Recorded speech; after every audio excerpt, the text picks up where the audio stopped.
ونستغفره ونعوذ بالله من شرور أنفسنا ومن سيئات أعمالنا من يهده الله فلا مضل له ومن يضلل فلن تجد له وليا مرشدا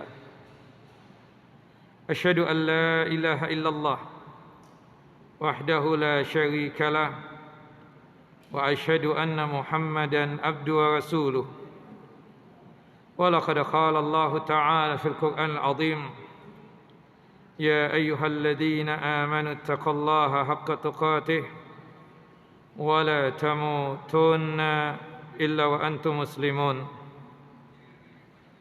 وبعد رب اشرح لي صدري ويسر لي أمري واحلل عقدة من لساني يفقهوا قولي اللهم انفعنا بما علمتنا وعلمنا ما ينفعنا وزدنا علما اللهم إنا نعوذ بك من جهد البلاء ودرك الشقاء وسوء القضاء وشماتة الأعداء اللهم إنا نعوذ بك من البرص والجنون والجزام وسيل الأسقام اللهم إنا نعوذ بك من زوال نعمتك وفجأة نقمتك وتحول عافيتك وجميع سخطك إخواني وأخواتي في الدين أعازني وأعزاكم الله.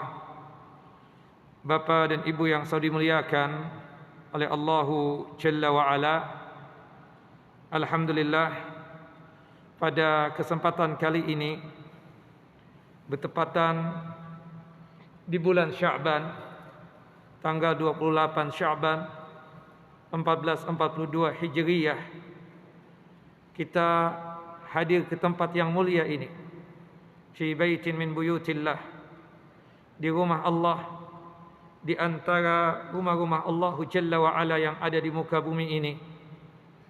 Tujuan kita datang dan hadir ke tempat ini tidak lain untuk ta'ammuk dan tafaqquh fid din, tidak lain untuk memperdalam din Allah dan agama Allah Jalla wa'ala.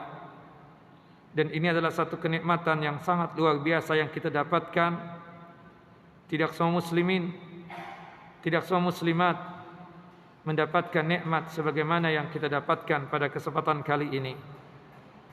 Doa kita dan harapan kita kepada Allah Jalla wa'ala, semoga apa yang kita lakukan ini terhitung sebagai amal saleh kita dan terhitung sebagai mizan hasanat kita, timbangan amal kebajikan kita ketika kelak terjadinya pengadilan Allah Jalla wa'ala di padang mahsyar.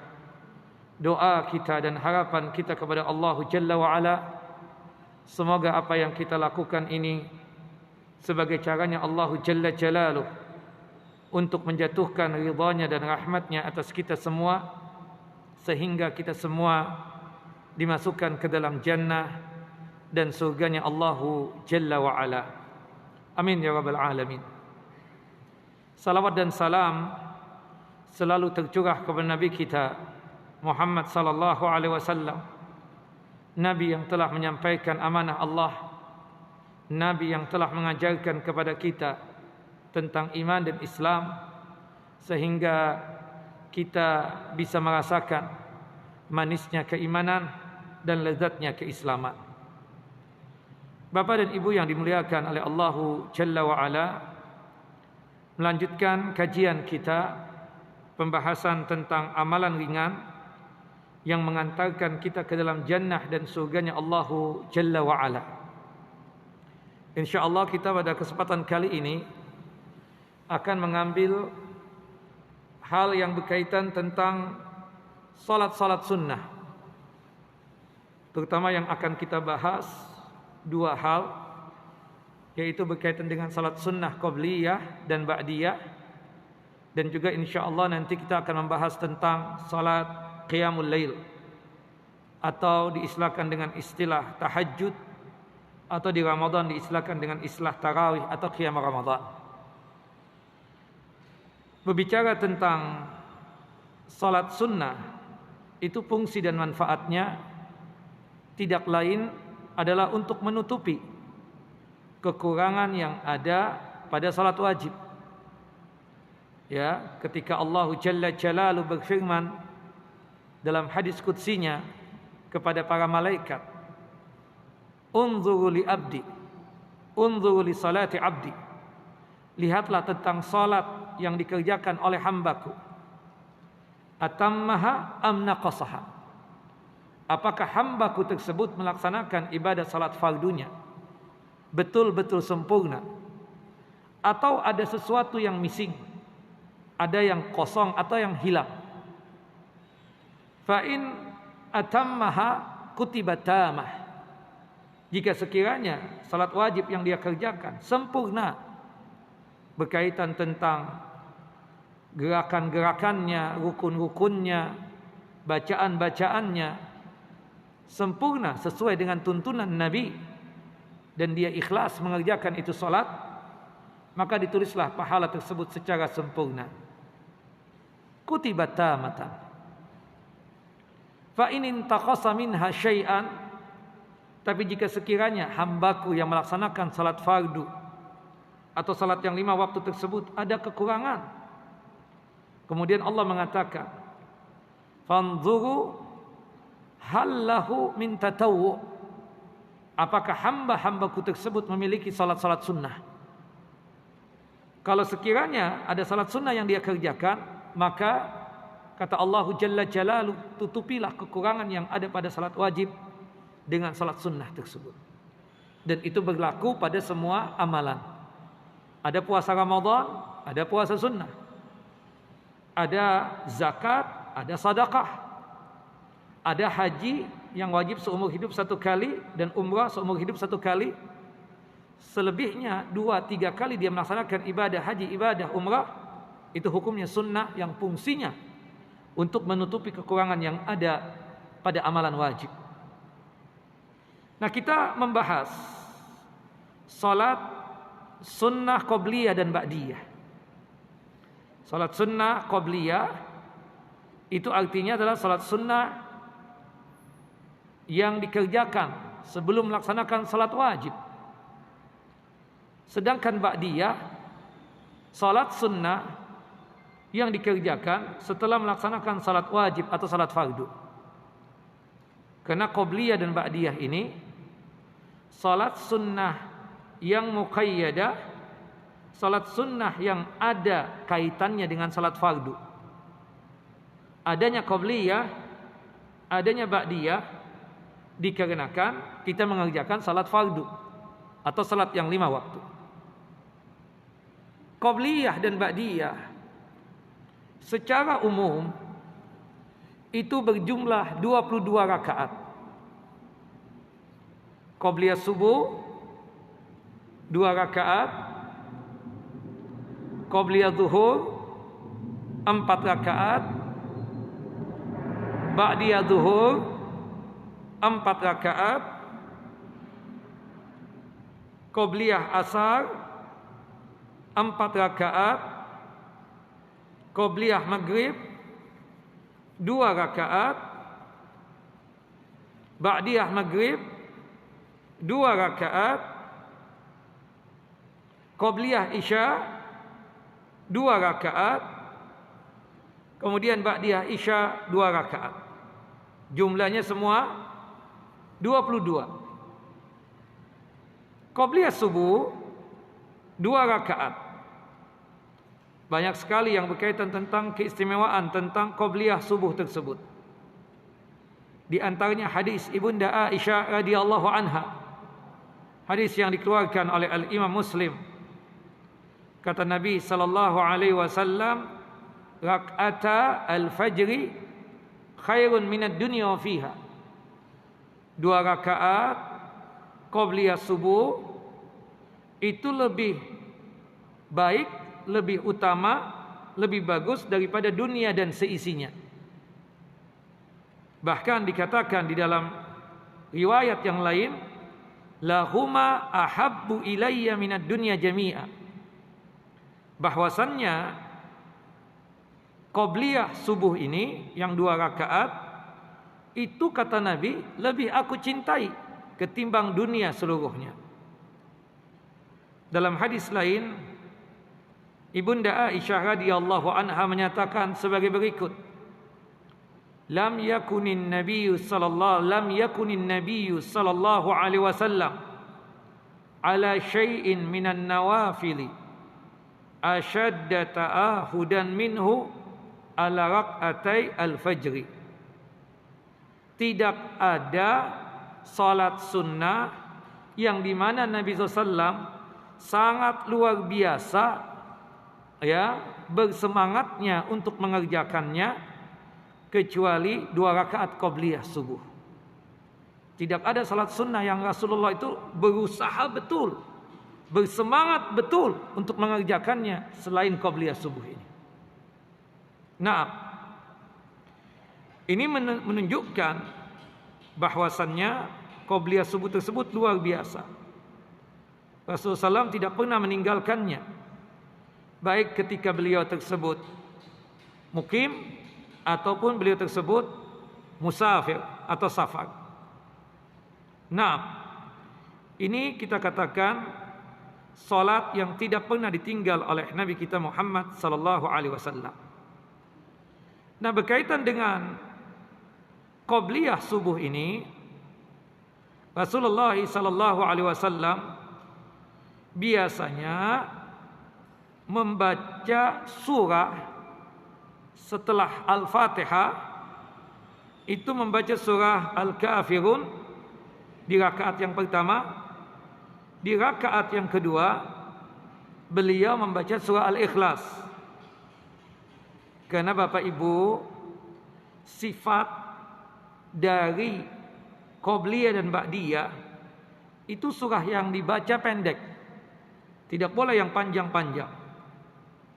Nah, itu terlihat sebagaimana yang disebutkan di dalam hadis yang sahih bahwasannya Nabi kita Muhammad sallallahu alaihi wasallam ketika mengerjakan qobliyah subuh tersebut, rakaat yang pertama Al-Fatihah dengan surah Al-Kafirun, rakaat yang kedua membaca surah Al-Fatihah dengan surah Al-Ikhlas, dengan surah Al-Ikhlas. Kemudian kadang-kadang Nabi kita Muhammad sallallahu alaihi wasallam berkaitan tentang pembacaan ayat di qobliyah subuh tersebut, beliau di rakaat yang pertama, tadi hadis Abu Hurairah, hadis Abu Hurairah menjelaskan rakaat yang pertama membaca surah Al-Kafirun, rakaat yang kedua membaca surah Al-Ikhlas. Sedangkan dalam hadis Abdullah ibnu Abbas disebutkan bahwasannya Nabi kita Muhammad sallallahu alaihi wasallam di rakaat yang pertama beliau membaca 1 ayat di dalam surah Al-Baqarah setelah Al-Fatihah tentunya, yaitu ayat 136. Al-Baqarah itu surah yang kedua, ayatnya 136. Untuk rakaat yang keduanya, Nabi kita Muhammad sallallahu alaihi wasallam itu mengambil 1 ayat di dalam surah Al-Imran ayat 52. Ayat 52.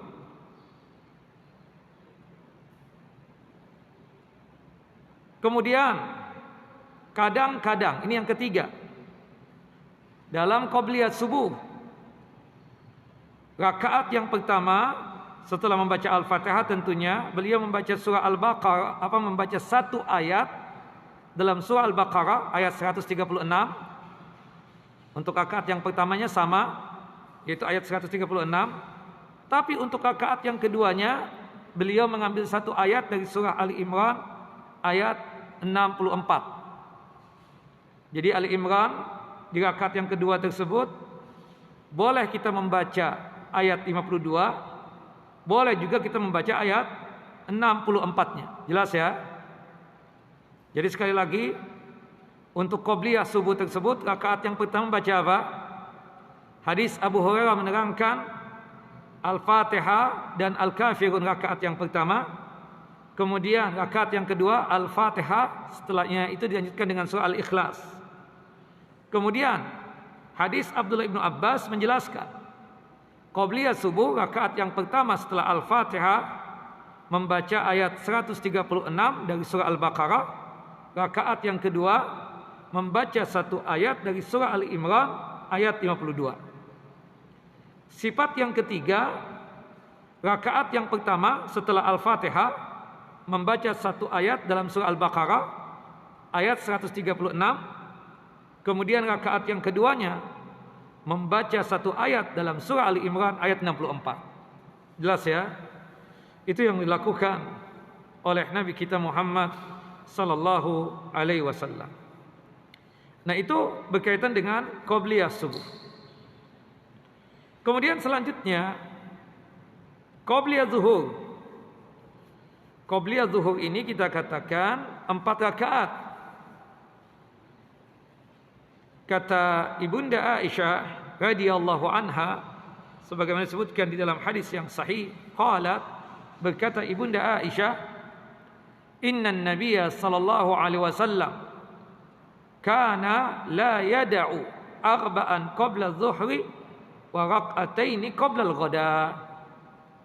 Sesungguhnya Nabi sallallahu alaihi wasallam tidak pernah meninggalkan 4 rakaat qobliyah zuhur dan tidak pernah meninggalkan 2 rakaat qobliyah subuh.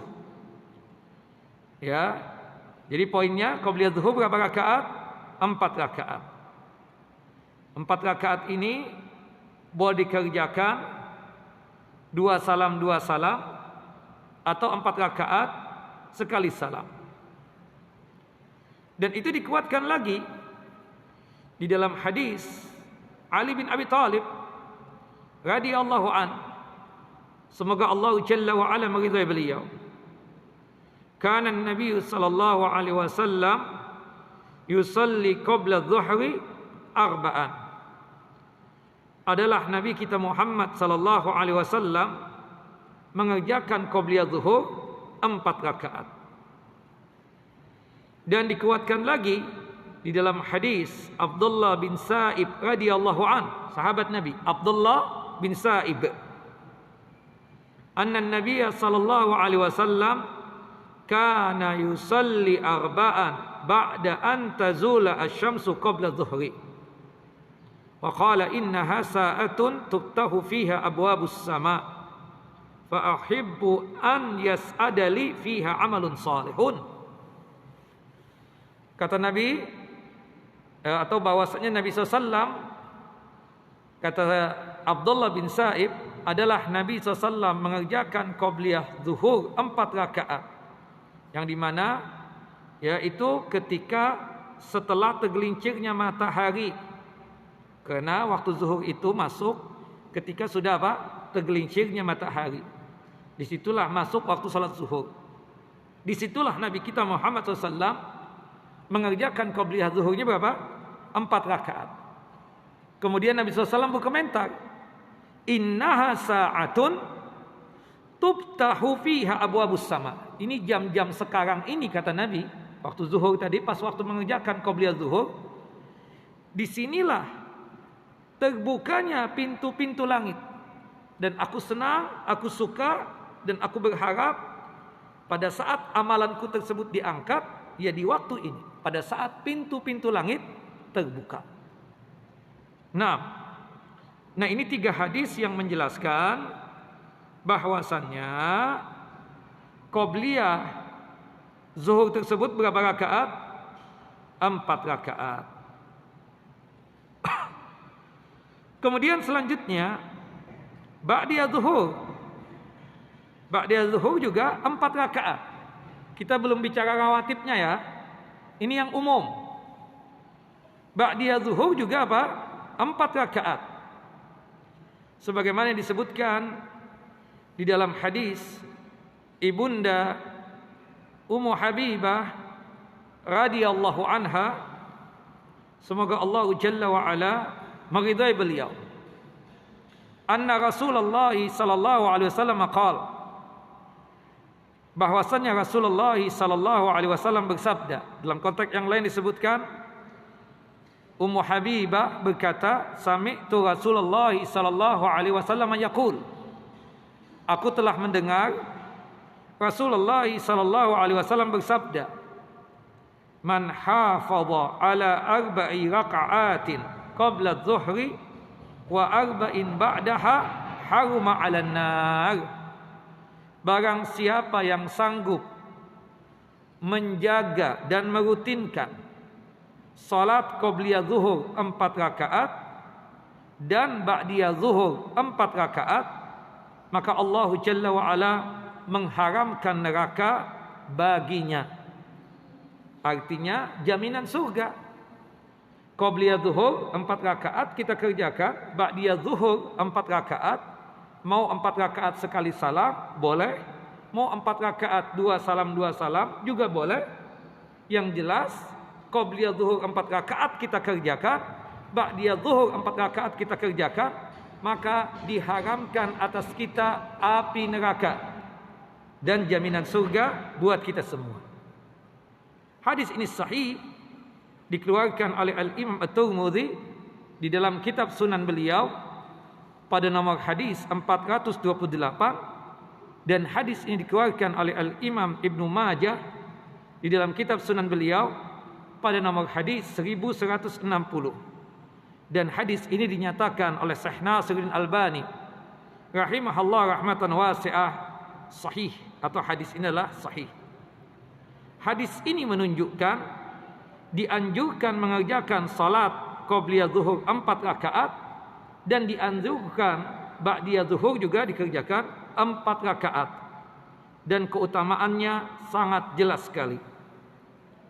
Nah, disebutkan juga di dalam hadis Abdullah bin Syaqiq, hadis Abdullah bin Syaqiq, ya, yang dimana Abdullah bin Syaqiq ini bertanya kepada ibunda Aisyah radhiyallahu anha, ya, beliau bertanya tentang salat sunnah yang biasa dikerjakan oleh Rasulullah.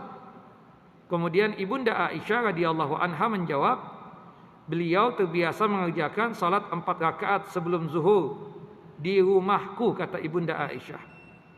Nah, ini menunjukkan qabliyah zuhur 4 rakaat sekaligus juga ba'diyah zuhur 4 rakaat. Jadi kalau kita gabungkan sudah qabliyah subuh 2, qabliyah zuhur 4, ba'diyah zuhur 4, berarti berapa? 10. Lanjut, qabliyah asar.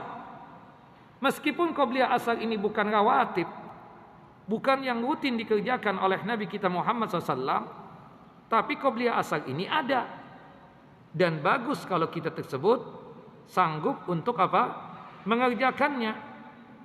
Sebagaimana yang disebutkan di dalam beberapa hadis. Pertama, hadis Abdullah ibnu Umar bin Khattab radhiyallahu anhuma. Semoga Allah Jalla wa ala meridai beliau. Qala Rasulullah sallallahu alaihi wasallam, Rasulullah sallallahu alaihi wasallam bersabda, rahimahallahu mra'an shalla arba'an qabla al-asri. Semoga Allah Jalla wa ala memberikan rahmat dan kasih sayangnya kepada orang yang sanggup mengerjakan qabliyah asar 4 rakaat. Ya, sanggup mengerjakan qabliyah asar 4 rakaat. Dan dikuatkan di dalam hadis Ali bin Abi Thalib radhiyallahu an, bahwasannya Rasulullah SAW itu pernah mengerjakan qabliyah asar 4 rakaat sekali salam.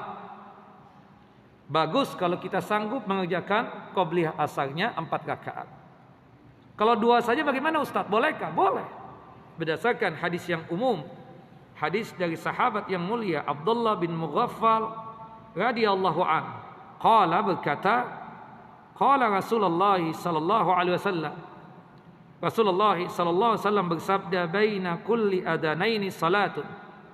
Di antara adzan dan iqamah itu ada salat sunnah 2 rakaat. Sampai 3 kali Rasulullah mengatakan, kemudian yang ketiga kali Rasulullah mengatakan liman syaa. Bagi yang ingin mengerjakan, kerjakan. Di sini menunjukkan afdalnya, utamanya qobliyah asar kita kerjakan berapa? 4 rakaat. Jika tidak sanggup, paling tidak berapa? 2 rakaat. Berarti sudah berapa? 14. Sudah 14. Ba'diyah asar tidak ada. Qobliyah maghrib 2 rakaat. Berdasarkan dari hadis Abdullah bin Mughaffal yang kita bacakan tadi, di antara adzan dan iqamah ada salat sunnah 2 rakaat, termasuk qobliyah maghrib. Termasuk juga disebutkan di dalam hadis Anas bin Malik radhiyallahu an, semoga Allah Jalla wa ala meridai beliau. Ya, kanal muadzinu idza adzana qama an-nasun min ashabin Nabi sallallahu alaihi wasallam yabtadiruna as-sawari hatta yakhruja an-nabi sallallahu alaihi wasallam wa huwa kadzalik.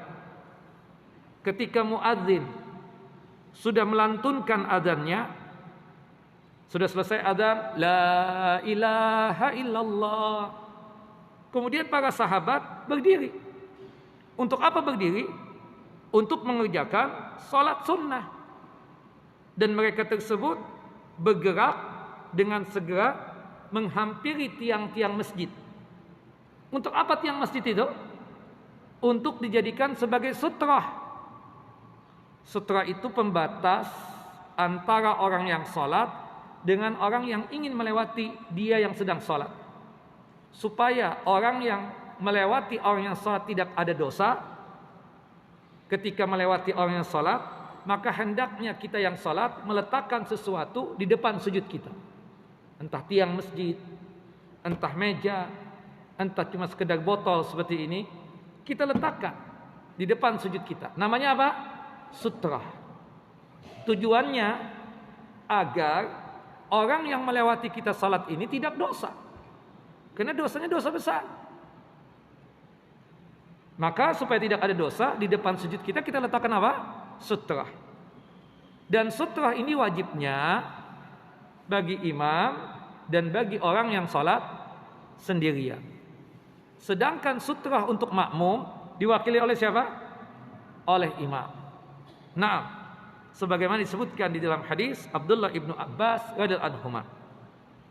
Nah, ketika adzan sudah selesai, para sahabat itu menghampiri tiang-tiang untuk mengerjakan salat sunnah. Tiang-tiang itu dijadikan sebagai apa? Sutrah. Kemudian Anas bin Malik bercerita, yusalluna rak'ataini qabla al-maghrib. Mereka mengerjakan salat sunnah qobliyah maghrib 2 rakaat.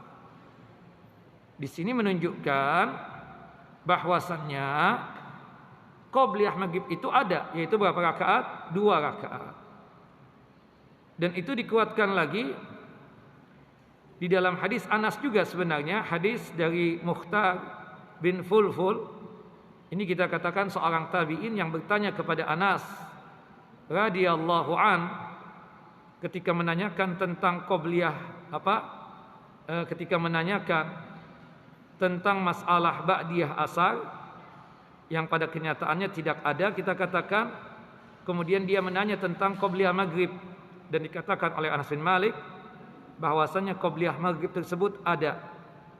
Ya, wa kunna nusalli ala ahdi Nabi sallallahu alaihi wasallam rak'ataini ba'da ghurubi syamsi qabla salatil maghrib.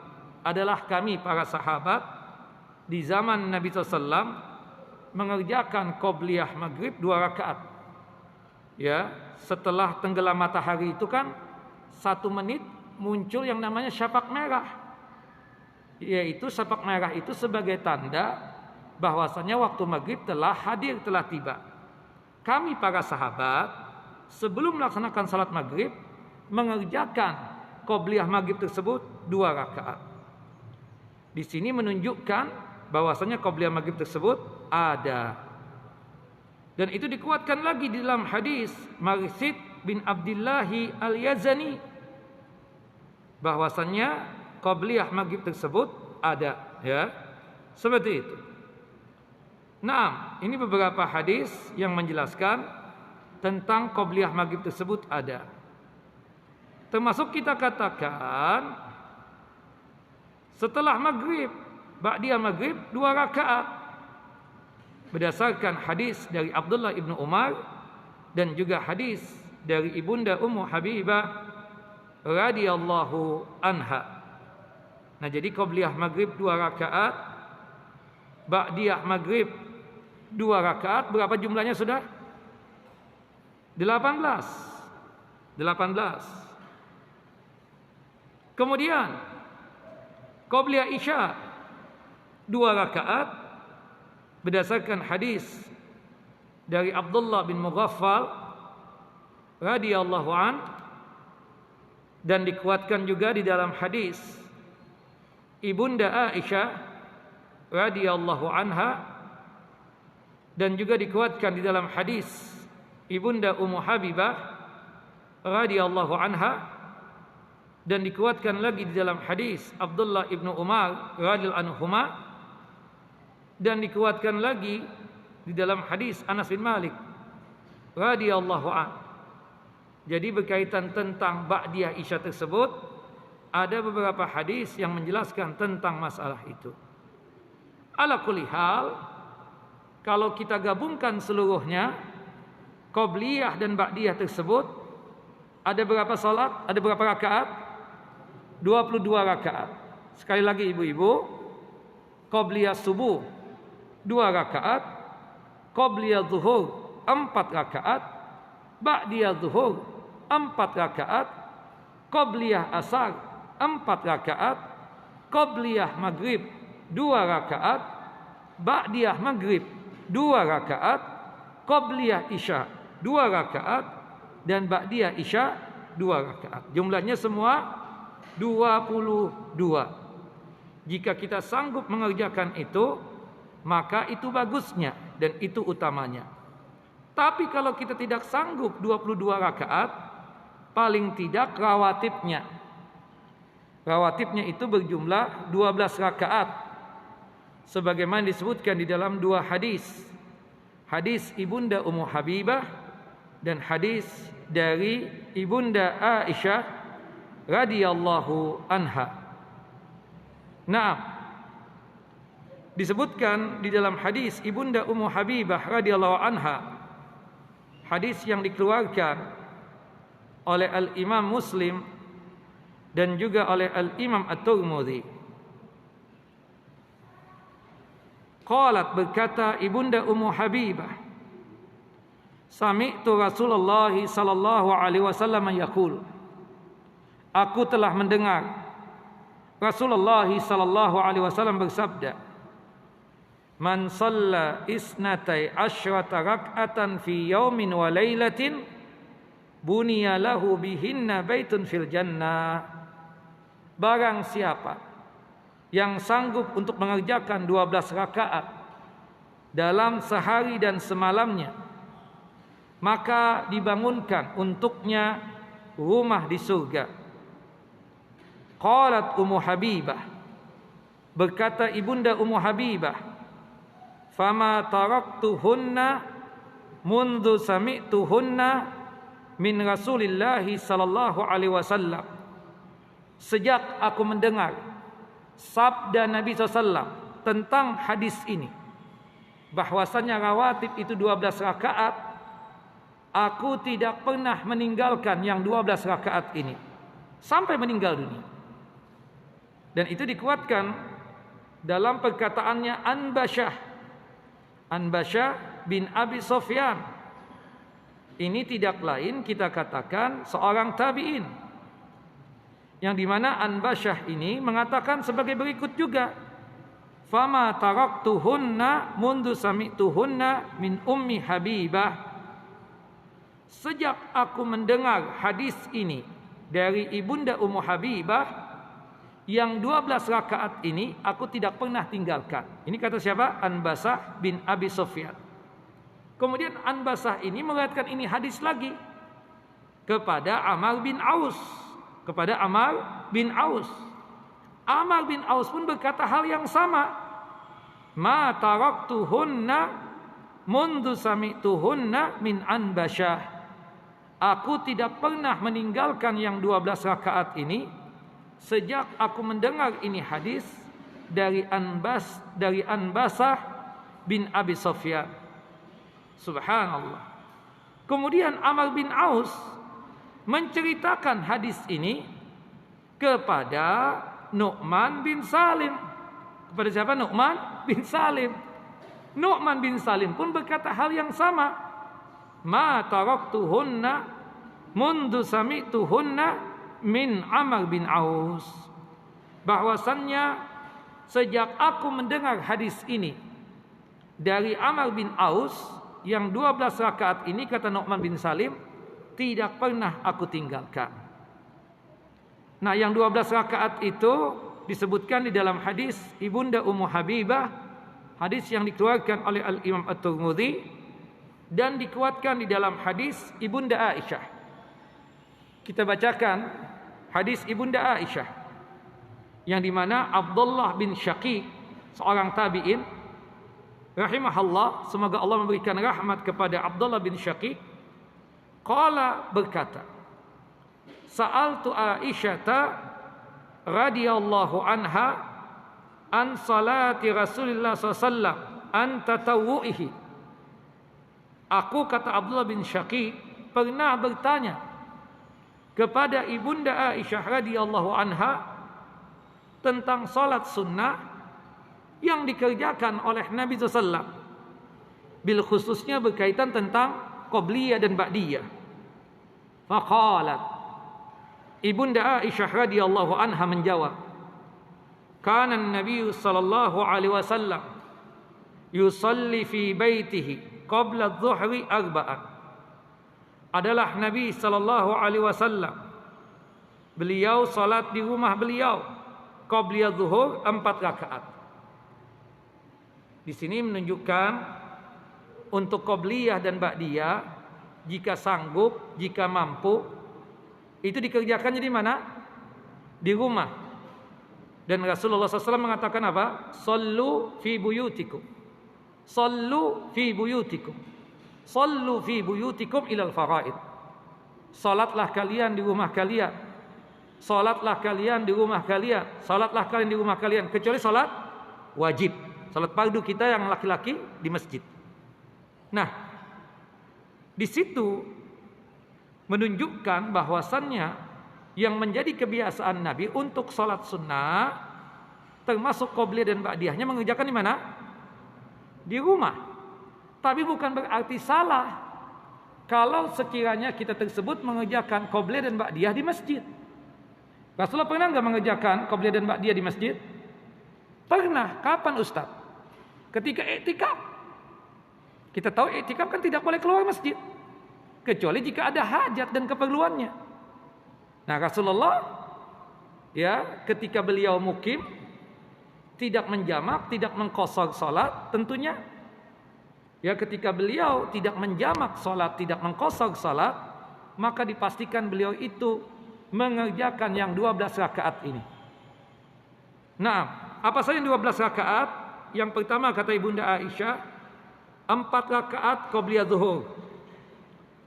Summa yakhuju fayusalli bin nas. Setelah mengerjakan qobliyah zuhur 4 rakaat, Rasulullah keluar dari rumah beliau untuk masuk ke masjid. Untuk apa? Mengimami salat. Setelah selesai salat zuhur dan beliau yang imam, summa yadkhulu fayusalli rak'atain. Beliau masuk ke rumah beliau, kemudian mengerjakan ba'diyah zuhur 2 rakaat. Jadi dalam hadis ini sudah ketahuan yang rawatib, qobliyah zuhur 4, ba'diyah zuhur 2. Berapa semua? 6. Wa kana yusalli bin nasi al-maghriba. Datang waktu maghrib, Rasulullah SAW masuk ke masjid mengimami salat maghrib. Summa yadkhulu fayusalli rak'ataini. ketika beliau selesai melaksanakan salat maghrib, sudah selesai juga zikirnya, beliau pulang ke rumah. Untuk apa? Mengerjakan ba'diyah maghrib 2 rakaat. Berapa sudah? 8. Wa yusalli bin nasi al-isya'a wa yadkhulu baiti fa yusalli rak'ataini. Kemudian Rasulullah SAW mengimami salat isya. Setelah selesai mengimami salat isya, beliau masuk ke rumahku, kata Ibunda Aisyah. Kemudian yang aku lihat, Rasulullah SAW mengerjakan ba'diyah isya 2 rakaat. Berapa sudah? 10. Wa kana idza tala'a al-fajru shalla rak'ataini. Kemudian ketika terbitnya fajar as-shadiq, bintang yang mengeluarkan cahaya warna kemerah-merahan sebagai tanda bahwasanya waktu salat subuh telah tiba, beliau mengerjakan qabliyah subuh 2 rakaat. Berarti jumlahnya berapa? 12. Qabliyah subuh 2 rakaat, qabliyah zuhur 4 rakaat, ba'diyah zuhur 2 rakaat, ba'diyah maghrib 2 rakaat, dan ba'diyah isya 2 rakaat. Inilah yang disebut dengan rawatib. Kenapa dikatakan rawatib? Yang 12 ini, rawatib itu adalah rutin dikerjakan oleh Nabi selama beliau tidak melakukan apa? Jamak dan qasar. Jamak itu Bapak Ibu artinya menggabungkan 2 salat, mengumpulkan 2 salat fardu. Paketnya cuma ada 2. Pertama paket zuhur dan asar. Yang kedua paket maghrib dan isya. Kalau qasar artinya meringkas. Salat yang tadinya 4, zuhur, asar dan isya, berhubung kita musafir, boleh untuk diringkas menjadi berapa rakaat? 2 rakaat. Dan itu dinyatakan oleh Allah Jalla wa Ala dalam surah An-Nisa, surah yang keempat, ayat 101. Wa idza darabtum fil ardi fala junaha alaikum an taqsuru minas shalah. Apabila kalian safar, maka tidak mengapa buat kalian untuk meringkas salat yang 4 jadi 2 rakaat. Adanya jamak, adanya qasar, tujuannya untuk apa? Untuk meringankan kita. Allah tidak mau menyulitkan dan menyusahkan kita. Makanya ketika kita safar di antaranya, atau ketika kita sakit misalnya, sakit yang membuat kita tidak bisa salat normalnya, hujan lebat misalnya, terjadi gempa bumi misalnya, atau terjadi musibah apapun, kebanjiran misalnya, maka dia tersebut boleh untuk menjamak salat. Karena menjamak salat itu alasannya ada beberapa alasan tadi, tapi tidak qasar. Kalau qasar itu alasannya cuma 1. Jika kita apa? Musafir. Ya, qasar itu artinya meringkas salat yang 4 jadi 2 rakaat. Seperti itu. Nah, Rasulullah SAW selalu mengerjakan yang 12 rakaat ini selama beliau tidak melakukan apa? Apa jawabannya? Tidak melakukan jamak dan qasar. Jadi bukan alasan safarnya. Bukan dikenakan safar. Banyak yang salah paham dari kalangan kita. Dianggap kalau kita musafir tidak boleh sama sekali mengerjakan salat sunnah. Yang boleh dikerjakan cuma 2 kata mereka. Qabliyah subuh 2 rakaat dan witir. Nah, ini adalah pendapat yang tidak benar. Tidak pernah ulama mengatakan hal yang seperti itu. Kita musafir masih boleh untuk mengerjakan salat sunnah. Rasulullah SAW ketika penaklukan kota suci Mekah, beliau mampir ke rumah sepupu beliau yang bernama Ummu Hani, saudara perempuannya Ali bin Abi Thalib. Di situ Rasulullah mandi. Setelah mandi, berhubung waktu duha, beliau mengerjakan salat duha 8 rakaat. Dalam hadis Abdullah ibnu Umar, Rasulullah melakukan tahajud dan witir di atas kendaraan beliau. Di situ menunjukkan kita yang musafir tidaklah terlarang untuk mengerjakan salat sunnah. Seperti misalnya kebiasaan kita salat sunnah wudu, habis batal wudu berwudu lagi. Untuk apa mengerjakan salat sunnah wudu? Boleh nggak Ustaz ketika musafir? Boleh banget. Boleh banget. Kita masuk ke masjid, adab etikanya ketika masuk masjid sebelum duduk mengerjakan salat apa? Tahiyatul masjid 2 rakaat. Meskipun kita musafir, ya boleh mengerjakan salat sunnah tersebut. Nah, jadi tidak benar omongan orang yang mengatakan bahwasannya jika kita musafir tidak boleh mengerjakan salat sunnah kecuali sebatas qobliyah subuh dan sebatas salat witir saja. Ini pendapat yang tidak benar. Kita bisa bantah tadi dengan bantahan yang saya sebutkan tadi itu. Nah, kenapa qobliyah subuh ketika Nabi tetap dikerjakan? Apa sebabnya? Apa ikhwan? Ibu-ibu, akhwat. Qobliyah subuh ketika beliau musafir tetap beliau kerjakan. Apa alasannya? Keutamaannya. Kita katakan iya, cuma qobliyah zuhur, ba'diyah zuhur juga keutamaannya luar biasa. Jaminannya apa tadi? Surga. Jaminannya apa? Terhindar dari siksa api neraka. Kalau boleh memilih, kita katakan qobliyah zuhur dan ba'diyah zuhur lebih utama. Kenapa? Jaminannya surga.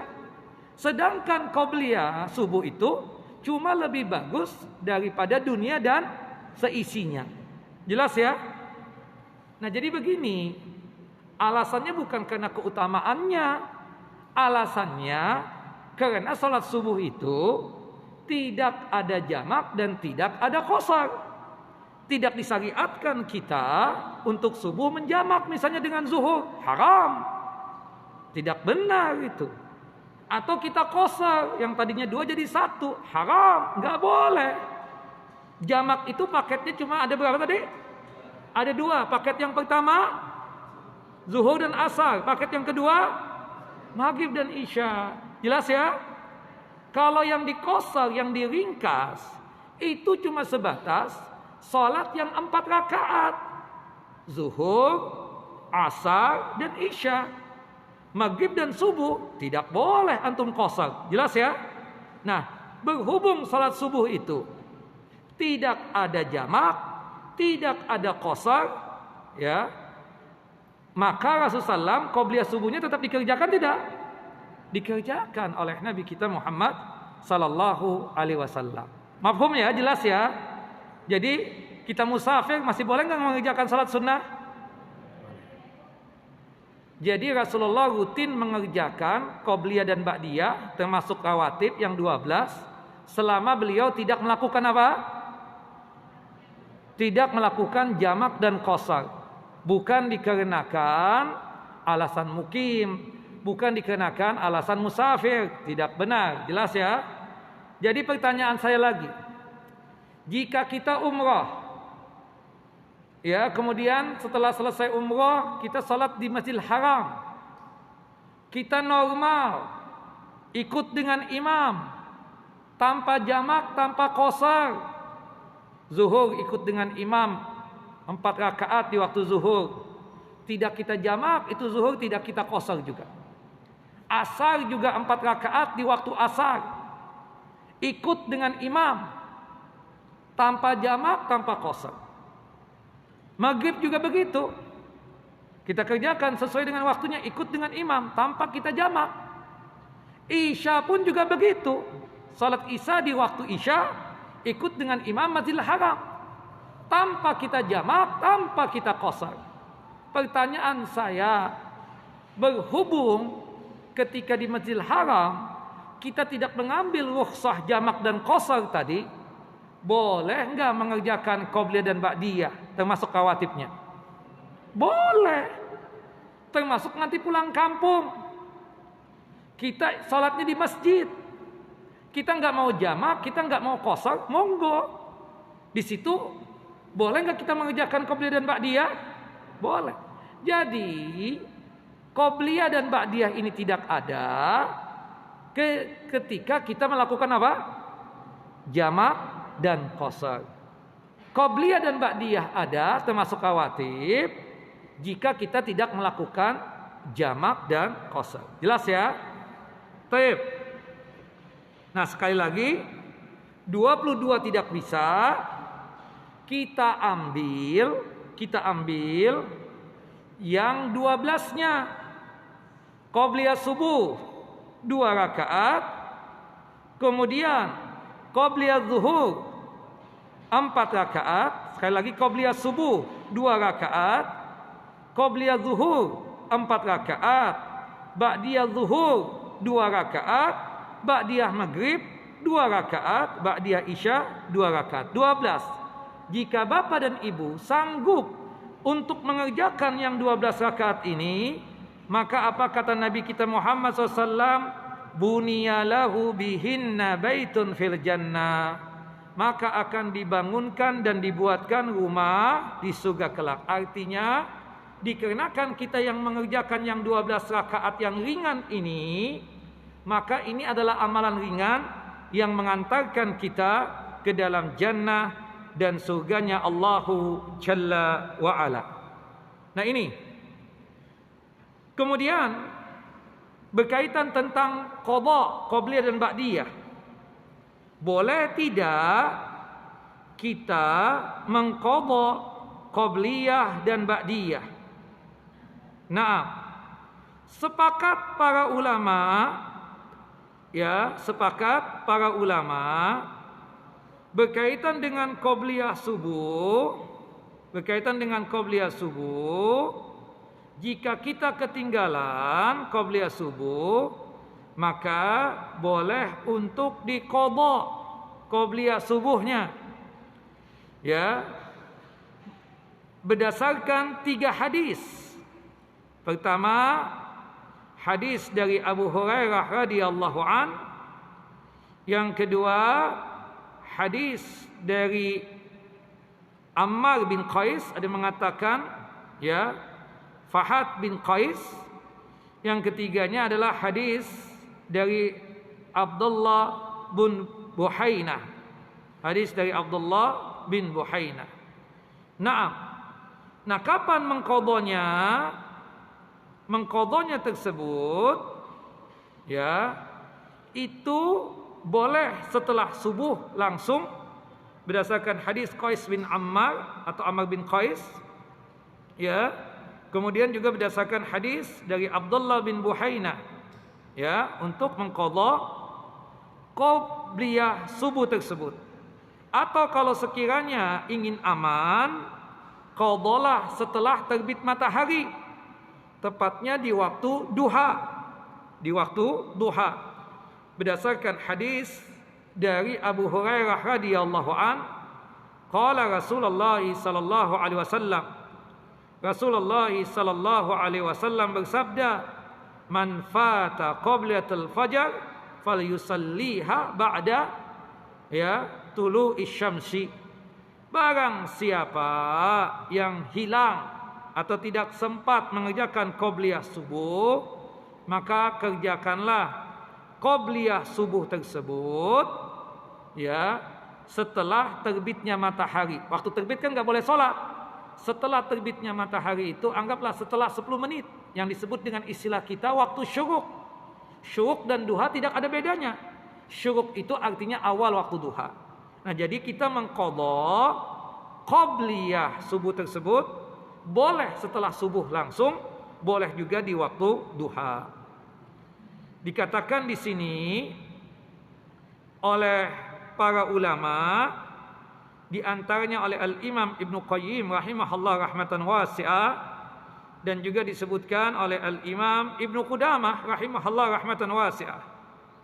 Disebutkan oleh Al-Imam Ibnu Qudamah rahimahullah, fa amma qadha'u sunnatil fajri ba'daha, yakni ba'da salatis subuh, fajaizun. Ini adalah satu perbuatan yang boleh, illa anna Ahmada ikhtara an yaqdiyahuma minad duha. Kecuali Imam Ahmad ya, bahwasanya Imam Ahmad itu lebih memilih Kalau toh kita ingin mengqadha qabliyah subuh, maka diqadhalah, kerjakanlah di waktu duha. Wa qala in sallahuma ba'dal fajar ajza. Tapi Imam Ahmad mengatakan apa? Kalau toh orang itu mengerjakan qadha qabliyah subuh setelah sholat subuh langsung, gak apa-apa, cukup. Itu sudah dianggap dia mengqadha qabliyah subuh. Cuma kalau aku memilih, kata Imam Ahmad, aku qadha qabliyah subuh itu di waktu duha. Karena untuk menghindari fitnah dan untuk apa kita katakan, menghindari waktu yang terlarang. Meskipun sholat di waktu yang terlarang itu berkaitan dengan sholat mutlak. Kalau sholat yang ada sebab, maka tidak mengapa, seperti qadha qabliyah subuh tadi. Dan itu dikuatkan di dalam hadis Qais bin Fahad. Jadi ada yang mengatakan Qais bin Ammar, ada yang mengatakan Qais bin Fahad. Berkata Qais bin Fahad radhiyallahu an, semoga Allah Jalla wa ala meridhai beliau, qala ra'ani Rasulullah sallallahu alaihi wasallam wa ana usalli rak'atai al-fajri ba'da salatil fajri. Aku pernah dilihat oleh Nabi pada saat aku mengerjakan qabliyah subuh qadhaan yang aku kerjakan setelah salat subuh. Faqala, kemudian Rasulullah berkata kepadaku, ma hatani rak'ataini ya Qais. Wahai Qais bin Fahad, ini 2 rakaat yang antum kerjakan setelah salat subuh ini, salat apa? Qultu, kata Qais bin Fahad, aku pun menjawab, ya Rasulullah, lam akun salaitu rak'atai al-fajri fahuma hatani. Tadi aku belum mengerjakan qabliyah subuh. Ya, yang 2 rakaat yang aku kerjakan setelah subuh tadi qadhaan qabliyah subuh. Rasulullah diam, dan diamnya Rasulullah SAW itu menunjukkan apa yang dilakukan oleh Qais bin Fahad benar adanya. Kalau kita hilang, masuk ke masjid sudah iqamah misalnya, kita kebetulan belum qabliyah subuh, maka kita qadha kapan? Setelah subuh. Tapi kalau misalnya kita ingin hati-hati lagi, di waktu duha. Ya, dua-duanya boleh untuk kita lakukan. Nah, yang waktu duha itu hadis Abu Hurairah, sedangkan setelah subuh langsung mengqadha qabliyah subuh itu hadis Qais bin Fahad. Wallahu a'lam bissawab. Nah, di sini dikatakan oleh para ulama, wasukutun Nabi sallallahu alaihi wasallam yadullu 'alal jawaz wa li anna Nabi sallallahu alaihi wasallam, ya, bahwasannya di sini diamnya Nabi SAW itu menunjukkan mengqadha qabliyah subuh setelah subuh langsung, itu menunjukkan kebolehan. Artinya sesuatu yang boleh, bukanlah sesuatu yang terlarang. Nah, adapun qabliyah yang lainnya atau ba'diyah yang lainnya, ya, qabliyah zuhur, ba'diyah zuhur, boleh tidak diqadha? Ada 2 pendapat. Sebagian ulama ada yang membolehkan, sebagian yang lain tidak membolehkan. Ya, sebagian yang lain tidak membolehkan. Wallahu a'lam. Yang jelas, yang mengatakan boleh, mereka berdasarkan hadis dari Ummu Salamah. Yang mengatakan tidak boleh, itu berdasarkan hadis dari Ibunda Aisyah radhiyallahu anha. Tapi mereka sepakat untuk qabliyah subuh, sepakat boleh untuk apa? Diqadha. Sepakat boleh untuk diqadha. Wallahu a'lamu bissawab. Baik. Kita ingin membahas Qiyamul Lail, tapi kelihatannya waktu enggak cukup. Kita buka season pertanyaan dulu. Silahkan Bapak Ibu, jika sekiranya ada pertanyaan seputar apa yang kita bahas ini. Wallahu a'lam.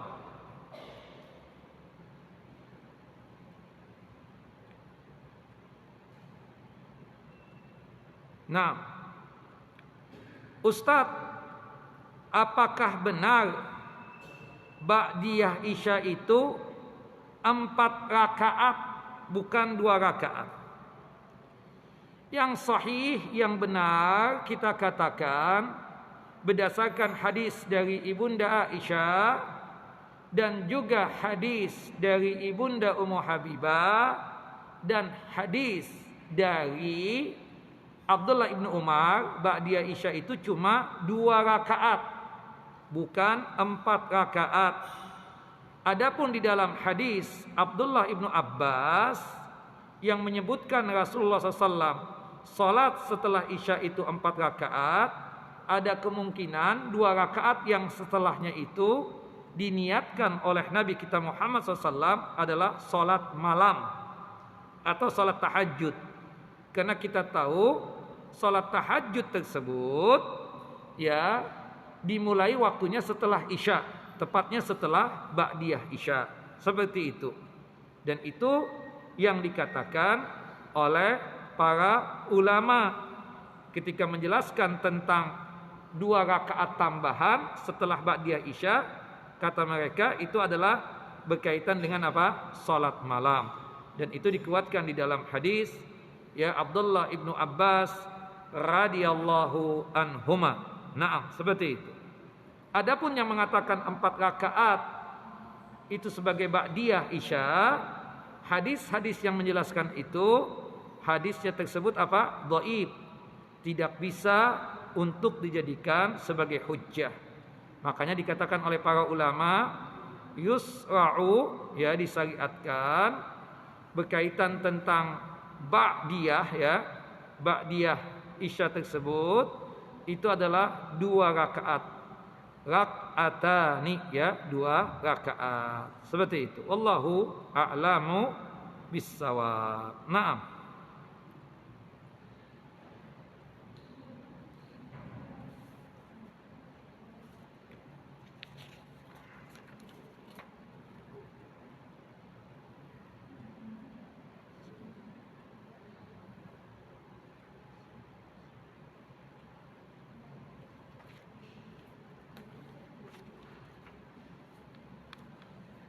Ustadz, apabila kita sedang tertimpa sakit keras, gak bisa bangun sama sekali, dan mata pikiran pingin tidur, pas waktu sholat zuhur, sholat dijamak dengan asar karena takut asar susah bangun lagi, itu juga sholat sambil berbaring, sahkah sholatnya?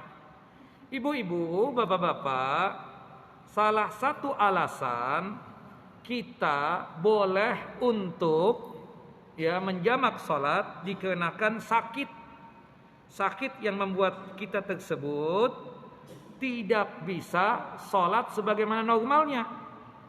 Berhubung kita masih bermukim, tidak safar, maka sholatnya itu 4-4, tidak boleh 2-2. Kenapa? Karena 2-2 itu kita katakan adalah ya alasannya kalau kita safar, kita boleh meringkas salat yang 4 jadi 2 kalau kita musafir. Seperti itu. Sebagaimana firman Allah Jalla wa Ala dalam surah An-Nisa surah yang keempat ayat 101 ya. Wa idza darabtum fil ardi fala junaha 'alaikum an taqsuru minas shalah. Apabila kalian safar, maka tidak mengapa buat kalian untuk meringkas salat yang 4 jadi 2 rakaat. Jadi kalau kita sakit di luar kota, kebetulan di luar negeri misalnya, di Singapura, kita sholatnya 4-4 apa 2-2? Kita berobat misalnya di Singapura, sholat zuhur asarnya 2-2 apa 4-4? 2-2. Karena alasan sakitnya kah? Atau karena musafirnya? 2-2 tadi. Karena musafirnya. Jadi kalau kita sakit di tempat kita bermukim, sholatnya 4-4 apa 2-2? 4-4. Karena yang diizinkan berhubung kita masih mukim, yang diizinkan bagi si sakit ini cuma sebatas apa? Ya, jamaknya, yaitu menggabungkan 2 sholat zuhur dan asar. Nah kita sakit tadi nggak kuat banget, ya, tidak bisa sholat sebagaimana normalnya, maka monggo silakan jamak sholat. Jamak itu artinya menggabungkan zuhurnya 4, kemudian asarnya 4. Nanti maghrib juga begitu, maghrib 3, isyanya 4. Nah adapun boleh jamak takhir, boleh juga jamak takdim. Jamak juga dibagi lagi nih jadi 2. Ada jamak takdim, ada jamak takhir. Jamak takdim itu artinya salat yang kedua dimajukan pengerjaannya di waktu salat yang pertama. Misalnya ibu-ibu, zuhur dan asar. Salat yang pertama yang mana? Zuhur apa asar? Zuhur. Salat yang keduanya asar. Kita majukan pengerjaan salat asar di waktu zuhur. Zuhur dulu 4 rakaat, kemudian asar 4 rakaat, itu disebutnya jamak apa? Takdim. Adapun jamak takhir adalah salat yang pertama kita mundurkan pelaksanaannya di waktu asar. Tetap zuhur dulu baru asar. Jangan dibalik, asar baru zuhur. Tidak boleh. Meskipun mengerjakannya di waktu asar. Itu namanya jamak apa? Takhir. Jelas ya? Jadi jamak takhir itu artinya salat yang pertama dimundurkan pelaksanaannya di waktu salat yang kedua. Seperti zuhur dikerjakan di waktu asar. Setelah zuhur kita kerjakan baru asar. Namanya jamak apa? Takhir. Jelas ya? Seperti itu. Jadi sekali lagi ibu-ibu, berhubung ibu sakit, tidak bisa sholat sebagaimana normalnya, maka ibu boleh untuk menjamak sholat. Sebatas menjamak, karena ibu masih bermukim di daerah ibu atau di kota ibu. Adapun kalau safar, baru dibolehkan kita meringkas yang 4 jadi 2. Bukan karena alasan sakit, tapi karena alasan safarnya. Wallahu a'lam. Ustadz, bagaimana jika jarak antara adzan dan iqamah waktunya tidak cukup untuk salat qobliyah 4 rakaat? Apakah tetap kita paksakan atau bagaimana? 2. Hadis Abdullah ibnu Umar ya mengatakan bahwasannya rawatib itu cuma 10. Bedanya apa dengan hadis Ibunda Aisyah dan hadis Ibunda Ummu Habibah berkaitan dengan qobliyah zuhur? Dalam hadis Ibunda Aisyah dan hadis Ibunda Ummu Habibah, untuk qobliyah subuh itu rawatibnya 4, dan ini yang afdal. Ini yang afdal. Jika tidak sanggup, ya berarti kita mengambil hadis Abdullah bin Umar. Abdullah bin Umar mengatakan untuk rawatib qobliyah zuhur cuma sebatas 2 rakaat. Wallahu a'lam.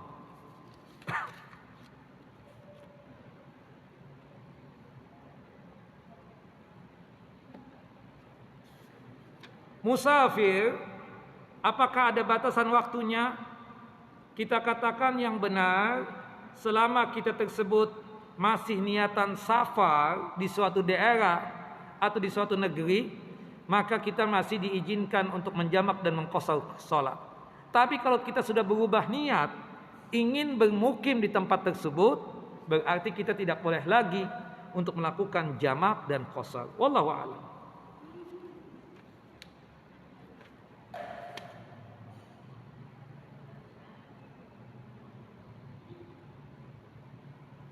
Ustadz, di masa pandemi sekarang, penghasilan dan usaha turun, apakah tetap membayar zakat mal? Ya tetap, kalau sekiranya harta antum sampai 2 syarat. Pertama apa? Nisab. Yang kedua, haul. Nisabnya berapa sekarang? 85 gram emas. Harga 1 gram emas sekarang 900.000. 900.000 kali 85 berapa? 76.500 kalau salah. Coba lihat Pak, cek. 900.000 kali 85. Kalau nggak salah hitungan saya nih 76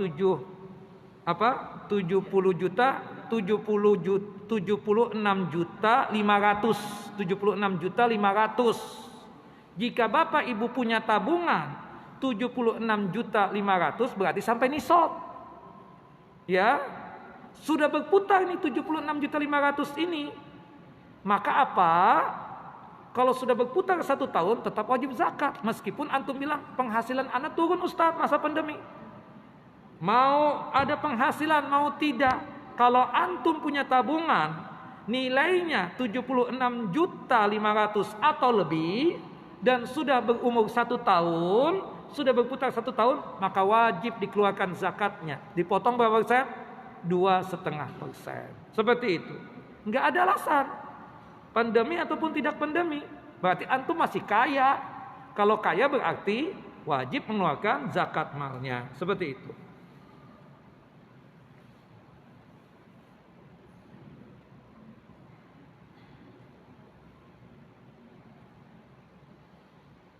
Ustadz, zakat mal diberikan pada fakir miskin.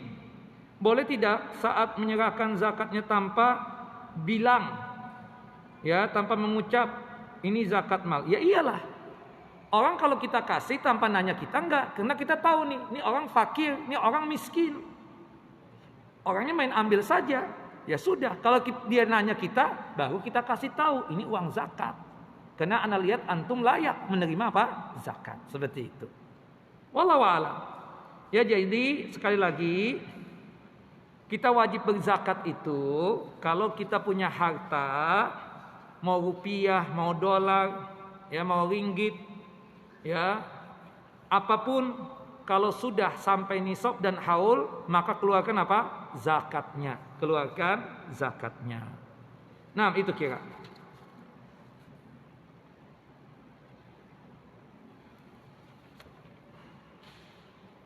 Ustadz, bagaimana tata cara berbuka puasa yang benar berkaitan tentang doa zahabadh dhama'u wa batalatil 'uruq wa sabatal ajru insyaallah. Doa berbuka puasa yang sahih memang itu tadi. Hadis Abdullah ibnu Umar, hadis yang dikeluarkan oleh Al-Imam Abu Daud dalam kitab Sunan beliau, dan hadis ini dihasankan oleh Syekh Nasiruddin Albani rahimahullah rahmatan wasi'ah. Nah, ketika sudah waktu berbuka puasa ditandai dengan tenggelam matahari, yang pertama kita lakukan sebelum makan dan minum baca apa? Bismillah. Berdasarkan hadis yang umum, hadis dari Anas bin Malik dan yang lainnya. Makan apapun, mau kue, mau air, mau teh, ya, atau ada kurma juga. Makan. Kalau sudah terasa basah tenggorokan kita atau urat-urat leher kita sudah basah, baru kita membaca doa itu tadi. Zahabadh dhama'u wa batallatil 'uruqu wa sabatal ajru insyaallah. Zahabadh dhama, telah hilang haus atau dahaga. Ya, zahabadh wa batallatil 'uruq. Urat-urat leher ini jadi basah. Wa sabatal ajru insyaallah. Insyaallah ditetapkan pahala puasa kita. Wallahu a'lam bissawab.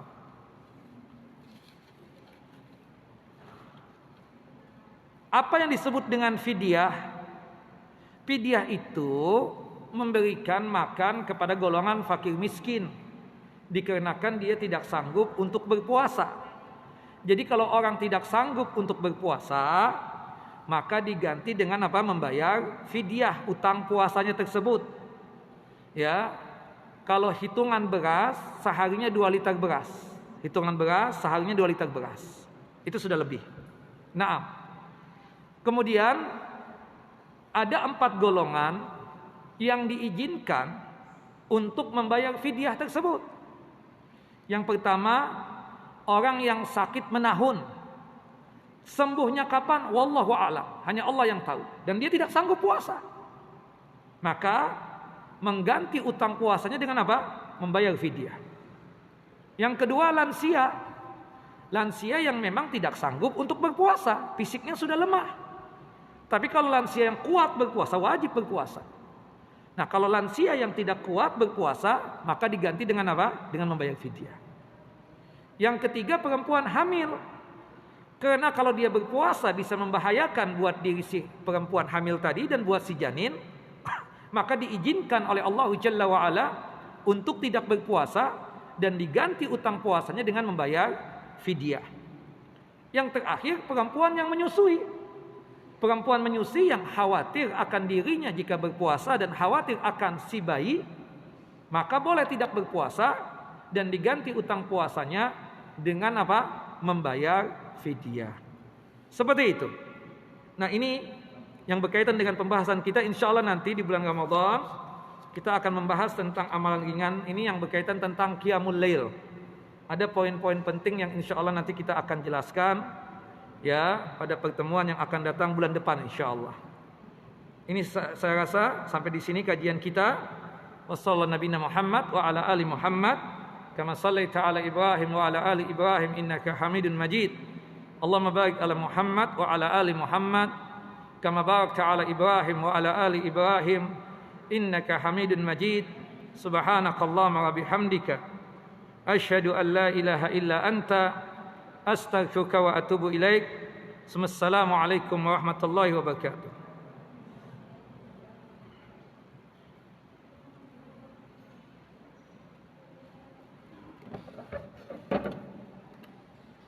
Ada